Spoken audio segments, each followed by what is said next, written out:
तो फिल्म की शुरुआत होती है नाजिम नाम की एक औरत से, जो एम्बर नाम के एक शमन के पास आई थी। एम्बर नाजिम पर एक रिचुअल पूरा करता है। इसके बाद कहानी कुछ साल आगे बढ़ती है। नाजिम अब अपने 3 बच्चों के साथ अकेली रहती है, क्योंकि उसके पति की मौत हो चुकी है। बच्चों के नाम हैं दानी, रत्ना और डोडी। रत्ना और डोडी स्कूल जाते हैं, पर दानी अभी तक कोई काम नहीं करता था। इस बात से नाजिम काफी परेशान रहती थी, क्योंकि वो चाहती थी कि उसका बेटा कुछ काम धंधा करे और परिवार की मदद करे। रत्ना और डोडी के स्कूल जाने के बाद नाजिम दानी से इस बारे में बात करती है। वो दानी को कोई काम ढूंढने को कहती है। वो ये भी पूछती है कि वो सारी रात कहाँ गायब रहता है, लेकिन दानी कोई साफ जवाब नहीं देता। इससे नाजिम को गुस्सा आ जाता है और वो दानी को घर से निकल जाने को कह देती है। वो कहती है कि वो नहीं चाहती कि दानी का बुरा असर रत्ना और डोडी पर पड़े। माँ की ये कड़वी बातें सुनकर दानी का दिल टूट जाता है और वो घर छोड़कर चला जाता है। जाने से पहले दानी कहता है कि वो एक दिन अपने पैरों पर खड़ा होकर दिखाएगा। हालांकि नाजिम को भी अपने बेटे को निकालकर अच्छा नहीं लग रहा था, पर उसने वही किया जो उसे सही लगा। इसके बाद सीन कुछ महीने आगे बढ़ता है। नाजिम की जिंदगी नॉर्मल चल रही थी।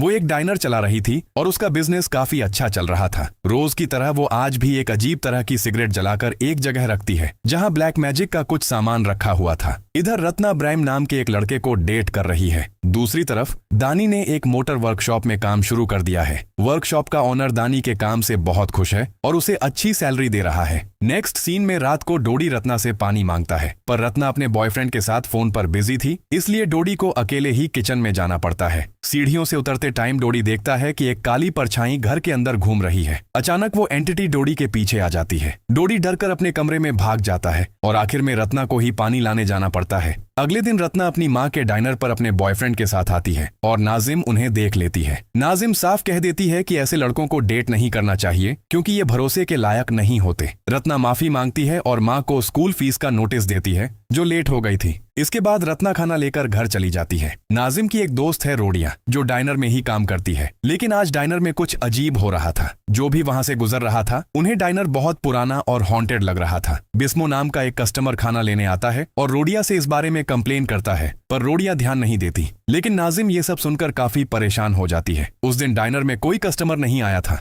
थोड़ी देर बाद वो आदमी वापस आता है, क्योंकि जो खाना वो ले गया था वो सड़ चुका था। नाजिम माफी मांगकर उसके पैसे लौटा देती है। नाजिम चेक करती है तो देखती है कि डाइनर का सारा खाना सड़ गया है, जबकि उन्होंने अभी कुछ देर पहले ही इसे बनाया था। उन्हें सब फेंकना पड़ता है। फिर नाजिम उस सिगरेट को देखती है जो पूरी तरह नहीं जली थी। नाजिम रोडिया को लेकर एम्बर के पास जाती है, पर जब वो दोनों रात को एम्बर के घर पहुंचते हैं तो उन्हें एक हैरान करने वाली खबर मिलती है। उन्हें पता चलता है कि कल रात ही एम्बर की मौत हो गई है। इतना ही नहीं, मरने से पहले एम्बर ने अपने चेहरे को नाखूनों से भयानक तरीके से नोच डाला था। नाजिम एम्बर की लाश देखने अंदर जाती है। बाकी लोगों के जाने के बाद अचानक एम्बर की आंखें खुल जाती हैं। घबराकर नाजिम लोगों को बुलाती है, पर कोई नहीं आता। जब नाजिम उसकी आंखें बंद करने जाती है तो लाश हिलने लगती है और एम्बर के मुंह से काला गंदा खून निकलकर नाजिम के चेहरे पर गिर जाता है। नाजिम डर कर बाहर भाग आती है। अब सीन नाजिम के घर का है। डोडी बैठकर हॉरर मूवी देख रहा था। तभी दरवाजे पर जोर जोर से दस्तक होने लगती है। थोड़ी देर में दरवाजा अपने आप खुल जाता है और डोडी देखता है कि कुछ अजीब सा घर के अंदर आ रहा है। पर जब डोडी चश्मा पहनता है तो देखता है कि वो उसकी माँ है। माँ की अजीब हरकतें देखकर डोडी उनके पीछे कमरे में जाता है। माँ वहाँ अजीब तरह से बैठी थी और कुछ बोल नहीं रही थी। डोडी जब कमरा चेक कर रहा था तभी नाजिम भयानक आवाज में चिल्लाती है, दरवाजा बंद करो। डोडी डरकर रत्ना के पास भाग जाता है। वो रत्ना को माँ के बारे में बताता है, पर तभी फिर से दरवाजे पर खटखट होती है। डोडी और रत्ना दरवाजा खोलते हैं तो सामने नाजिम और रोडिया खड़े थे, जो अभी अभी वापस आए हैं। रत्ना डोडी से कहती है कि रात को हॉरर मूवीज देखने का यही नतीजा होता है। उस रात नाजिम की बॉडी में अजीब सी बेचैनी शुरू होती है और वो जाग जाती है। तभी रेडियो अपने आप चलने लगता है और एक डरावना हॉन्टेड गाना बजने लगता है। नाजिम उसे बंद करने जाती है, तभी घर की लाइट चली जाती है। अचानक क्लोसेट का दरवाजा खुलता है और वहां से एक भयानक एंटिटी निकलकर नाजिम को हवा में उछाल देती है। तभी नाजिम की नींद खुल जाती है, यानी ये सब एक बुरा सपना था। अगले दिन नाजिम रत्ना के स्कूल जाती है फीस भरने के लिए थोड़ा और टाइम मांगने, पर वहां उसे पता चलता है कि फीस तो दानी ने पहले ही भर दी है। रत्ना दानी को फोन करती है और उसे पता चलता है कि दानी की लाइफ अब सेट है और वो पैसे कमा रहा है। नाजिम बस यही कहती है कि वो उम्मीद करती है कि दानी हलाल तरीके से कमा रहा हो। दूसरी तरफ डाइनर में बहुत से कस्टमर्स आए हैं और रोडिया सबको खाना सर्व कर रही है। नाजिम को रास्ते में पता चलता है कि उसका डाइनर आज खुला ही नहीं बल्कि बंद है। ये सुनकर वो तुरंत डाइनर पहुंचती है। बाहर से ही सब कुछ पुराना और अजीब लग रहा था और वहां से सड़ी हुई बदबू आ रही है। नाजिम अंदर जाकर देखती है कि वहां कोई इंसान नहीं बल्कि जिन्न सड़ा हुआ खाना खा रहे हैं। ये देखकर उसके पसीने छूट जाते हैं। रोडिया तब नाजिम को बहुत सारे सूखे पत्ते दिखाती है और कहती है, देखो आज हमने कितने पैसे कमाए हैं। असल में रोडिया उन जिन्हों के माया जाल में फंसी हुई है और उन सूखे पत्तों को ही पैसे समझ रही है। नाजिम रोडिया को उस इल्यूजन से बाहर निकालती है और दोनों मिलकर एक शमन के पास जाते हैं। शमन के पास जाकर नाजिम बताती है कि पिछले 3 महीनों से उसका बिजनेस काफी ठंडा चल रहा है। नाजिम शमन से वजह पूछती है कि उसके साथ ऐसा क्यों हो रहा है। शमन सच्चाई जानने के लिए एक रिचुअल करता है। तभी अचानक वो जिन्न नाजिम को पजेस कर लेता है। वो जिन्न कहता है, मेरा नाम न्यायवांगी है और तुम इस खेल में दखल मत देना वरना मैं तुम्हें मार डालूंगा। जिन्न शमन पर हमला करता है और वहां से निकल जाता है। इसके बाद शमन कहता है, तुमने न्यायवांगी नाम के एक जिन्न के साथ डील की है और अब तुम उसे ऑफरिंग देने में फेल हो गई हो, क्योंकि जो शख्स ये ऑफरिंग देता था वो अब जिंदा नहीं है। शर्त टूटने की वजह से अब वो जिन्न तुम्हें और तुम्हारे परिवार को खत्म कर देगा। यहाँ एम्बर की बात हो रही है जो पहले ही मर चुकी थी। नाजिम पूछती है कि उसे अब क्या करना चाहिए। शमन कहता है कि बहुत देर होने से पहले उस जिन्न को शरीर से निकालना होगा, लेकिन वो खुद इसमें कोई मदद नहीं कर सकता। वो एडवाइस देता है कि नाजिम को या तो उस इंसान के पास जाना होगा जिसने ये जिन्न उसके अंदर डाला था, या फिर किसी ज्यादा ताकतवर स्पिरिचुअल इंसान की हेल्प लेनी होगी, वरना वो जिन्न उसके पूरे परिवार को मार डालेगा। इतना कहकर शमन नाजिम और रोडिया को वहां से निकाल देता है। इसके बाद नाजिम रोडिया को लेकर फिर से एम्बर के घर जाती है, इस उम्मीद में कि शायद वहां एम्बर का कोई रिश्तेदार उसकी मदद कर सके। नाजिम को घर में एक औरत दिखती है, लेकिन रोडिया को वहां कोई नजर नहीं आता। खैर, नाजिम दरवाजा खटखटाती है पर अंदर से कोई जवाब नहीं आता। नाजिम जब वापस लौटने लगती है तो अचानक दरवाजा अपने आप खुल जाता है। नाजिम घर के अंदर जाती है और तभी उसके पीछे पीछे न्यायवांगी आ जाती है, जो नाजिम को बहुत बुरी तरह हॉन्ट करती है। सीन यहाँ कट होकर ब्रैम और रत्ना पर आता है। ब्रैम रत्ना को अपने घर लेकर आया था। पहले तो सब ठीक था, लेकिन कुछ देर बाद ब्रैम रत्ना के साथ जबरदस्ती करने लगता है, जो रत्ना को बिल्कुल पसंद नहीं आता। इसलिए रत्ना ब्रैम के साथ ब्रेकअप करके वहां से भाग निकलती है। रात को नाजिम और रोडिया घर वापस आते हैं। नाजिम बिना कुछ बोले अंदर चली जाती है। रोडिया बच्चों को बताती है कि नाजिम सुबह से किसी से बात नहीं कर रही है और उन्हें कहती है कि अगर कोई दिक्कत हो तो वो उसे फोन करें। फिर वो चली जाती है। रोडिया के जाते ही बाथरूम से एक अजीब सी आवाज आती है। रत्ना और डोडी भागकर वहां पहुंचते हैं और देखते हैं कि उनकी मां अपने ऊपर उबलता हुआ गर्म पानी डाल रही है। रत्ना तुरंत अपनी मां को रोकती है, पर तब तक गर्म पानी से नाजिम की स्किन जल चुकी थी। डोडी टॉवल लेने जाता है, लेकिन उसे फील होता है कि कोई पीछे से टॉवल को पकड़े हुए है। डोडी जैसे ही पीछे मुड़कर देखता है, वही जिन्न टॉवल पकड़े खड़ा था। डोडी जोर से चीखता है और तभी रत्ना वहां आ जाती है। अगले ही पल वो जिन्न वहां से गायब हो जाता है। दोनों मिलकर अपनी मां को कमरे में लेकर आते हैं और उनकी बॉडी पर दवा लगाते हैं। फिर जब रत्ना मां को खाना खिलाने की कोशिश करती है, तभी नाजिम काले रंग की वॉमिट करने लगती है। रत्ना को समझ नहीं आ रहा था कि क्या करे, तो उसने अपने भाई दानी को फोन मिलाया, लेकिन दानी उस समय सलाद पढ़ रहा था, इसलिए वो फोन नहीं उठा पाया। थोड़ी देर बाद डोडी भी अजीब हरकतें करने लगा। तभी दानी का कॉल आया और रत्ना ने उसे सब कुछ बता दिया। दानी ने कहा कि वो घर आ रहा है और रत्ना को रोडिया को भी साथ लाने को कहा। रत्ना बारिश में भागती हुई रोडिया के घर गई और उसे लेकर वापस आई। तभी दानी भी घर पहुंच गया। तीनों अंदर गए, पर नाजिम और डोडी अपने कमरे में नहीं थे। फिर बाथरूम से कुछ आवाज आई और वहां जाकर उन्होंने देखा कि उनकी मां अब डोडी को भी जबरदस्ती नहला रही थी। तीनों ने मिलकर नाजिम को शांत किया और डोडी को बचाया। अगले दिन भी नाजिम ने कुछ नहीं बोला।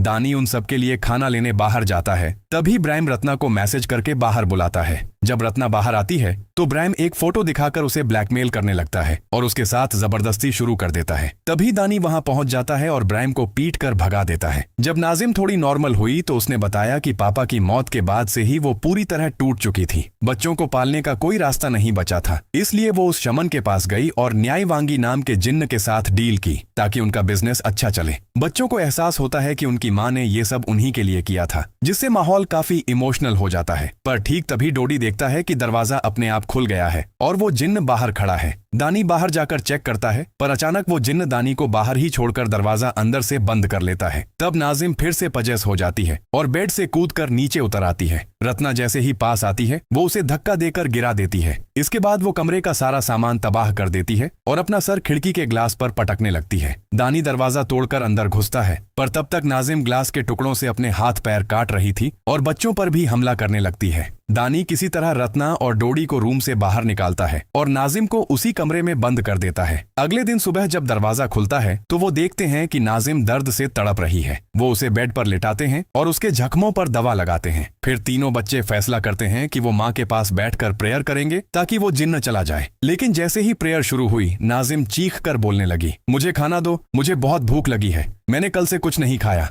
वो अपना कंट्रोल खो बैठती है, इसलिए वो लोग माँ को बेड पर बांध देते हैं ताकि वो किसी को नुकसान न पहुंचा सके। रात को दानी कुछ लोगों और एक लोकल उस्ताद को लेकर आता है। सब मिलकर नाजिम के कमरे में ही दुआ शुरू कर देते हैं ताकि वो जिन्न वहां से चला जाए। प्रेयर चल रही होती है और नाजिम पजेस्ट होकर दर्द में चिल्लाती रहती है। उस्ताद प्रेयर जारी रखने को कहते हैं, लेकिन अचानक नाजिम उठकर बैठ जाती है। उसकी खौफनाक चीख सुनकर सब सन्न रह जाते हैं। सब खड़े हो जाते हैं और उस्ताद फैसला करते हैं कि वो इस जिन्न का सामना करेंगे, लेकिन न्यायवांगी उस्ताद को हवा में उड़ाकर दीवार पर पटक देती है, जिससे वो बुरी तरह जख्मी हो जाते हैं। जख्मी उस्ताद को तुरंत वहां से ले जाया जाता है और दानी अपनी माँ को फिर से कमरे में लॉक कर देता है। इसके बाद रोडिया कॉल करके बताती है कि उसे एक आदमी मिला है जो उनकी मदद कर सकता है। उसका नाम क्याई है। वो सुबह आकर माँ को क्याई के पास ले जाएगी, ये बोलकर वो फोन रख देती है। सीन अब रोडिया पर शिफ्ट होता है, जो बच्चों से मिलने आ रही थी, लेकिन देखती है कि सामने वो जिन्न खड़ा है। पलक झपकते ही जिन्न रोडिया के पास आ जाता है। डर के मारे रोडिया भागकर घर जाती है और छुप जाती है, लेकिन तभी जिन्न उस पर अटैक कर देता है। अगले दिन सुबह रोडिया के कहे मुताबिक दानी अपनी माँ को क्याई के पास ले जाने की तैयारी करता है। दानी के 3 दोस्त उसकी मदद कर रहे थे, लेकिन रोडिया अब फोन नहीं उठा रही थी, इसलिए दानी रोडिया के घर जाता है। वहां जाकर पता चलता है कि पिछली रात रोडिया की मिस्टीरियसली मौत हो गई है। वहां एक लड़की दानी को एक एड्रेस देती है जो उसी क्याई का एड्रेस था।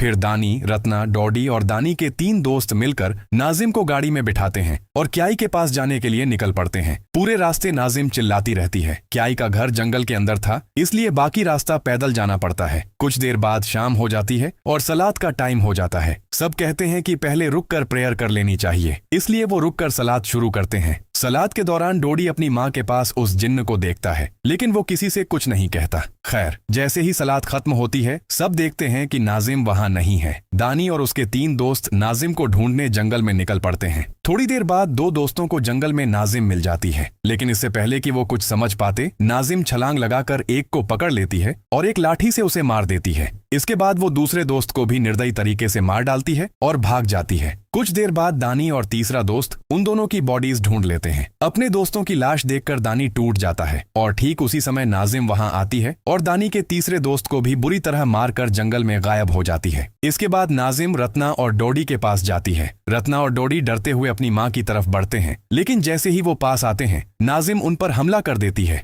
रत्ना और डोडी भागने लगते हैं और वो जिन्न उनका पीछा करता है। आखिरकार डोडी गिर जाता है और नाजिम उसे पकड़ लेती है, लेकिन तभी दानी वहां आ जाता है और अपने छोटे भाई को बचा लेता है। जिन्न अब दानी पर हमला करता है और उसे मारने ही वाला होता है कि तभी कोई एक लाठी से नाजिम पर वार करता है और उसे शांत कर देता है। यह आदमी और कोई नहीं बल्कि उस्ताद क्याई हैं। फिर नाजिम को उस्ताद के घर ले जाया जाता है, जहां उस्ताद उन्हें उस जिन्न का असली चेहरा दिखाते हैं। क्याई बताते हैं कि जिन्न के साथ डील करना एक बहुत बड़ा पाप है। खैर, जिन्न को तुम्हारी माँ के शरीर से निकालने के लिए कुछ चीजों की जरूरत है, एक नारियल और उस शमन की कब्र की मिट्टी, क्योंकि एम्बर ने ही उस जिन्न को बुलाया था। दानी तुरंत वो चीजें लाने निकल पड़ता है और क्याई उसे एक होली वाटर की बोतल देते हैं। दानी के जाने के बाद उस्ताद, डोडी और रत्ना नाजिम को घेर कर बैठ जाते हैं और प्रेयर शुरू कर देते हैं। कुछ ही देर में दानी एम्बर की कब्र के पास पहुंच जाता है। जब वो मिट्टी उठा रहा होता है तो अचानक मिट्टी कीड़े मकोड़ों में बदल जाती है। तभी दानी देखता है कि उसे चारों तरफ से कफन में लिपटी हुई लाशों ने घेर लिया है, जो उसे मिट्टी लेने से रोक रही हैं। दानी तब अल्लाह का नाम लेकर होली वाटर से अपने चारों तरफ एक सर्कल बनाता है और तुरंत सारे जिन्न गायब हो जाते हैं। इसके बाद दानी मिट्टी लेकर वापस लौटने लगता है। उधर प्रेयर्स की वजह से नाजिम तड़पने लगती है और काले रंग का खून उल्टी करने लगती है। अचानक जिन्न और ताकतवर होने लगता है और वायलेंट हो जाता है। वो उस्ताद से कहता है, मुझसे दूर रहो। जिन्न उस्ताद पर हमला करने की कोशिश करता है, लेकिन उस्ताद लाठी से वार करके उसे दूर हटा देते हैं।